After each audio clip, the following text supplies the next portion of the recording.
और उसी बहाने लोगों को रोजगार भी मिल जाता है और उसी बहाने प्रोड्यूसर का फायदा भी हो जाता है।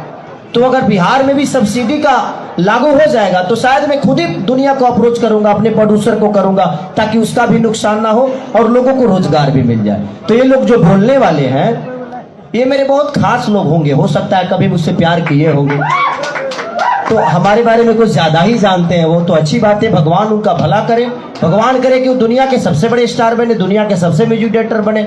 मुझे तो मेरी शुभकामनाएं सबके साथ होती है, ऐसा नहीं मैं ज्यादा बोलता हूँ इसलिए शायद फंस जाता हूँ। और देखिए मेरे से जितना हो सकता है मैं कर सकता हूँ उसके लिए। अब मेरी औकात जितनी होगी, मेरी क्षमता होगी, सिर्फ विक्की बेदर्दी की बात नहीं है। विक्की बेदर्दी जैसे कम से कम 200 से 300 लड़कों को मैं पढ़ाने लिखाने का काम करता हूँ। बिल्कुल, देखिए मेरे कान में अभी तक ये पहुंचा नहीं, आपके थ्रू पहुंचा है, लेकिन मैं कल ही पता कराऊंगा कि कौन लड़का है, कहाँ है, कैसे है, उसके लिए मैं क्या कर सकता हूँ। तो मेरी कोशिश होगी जितनी औकात क्षमता होगी उसके लिए मैं जरूर करूँ। चलिए तो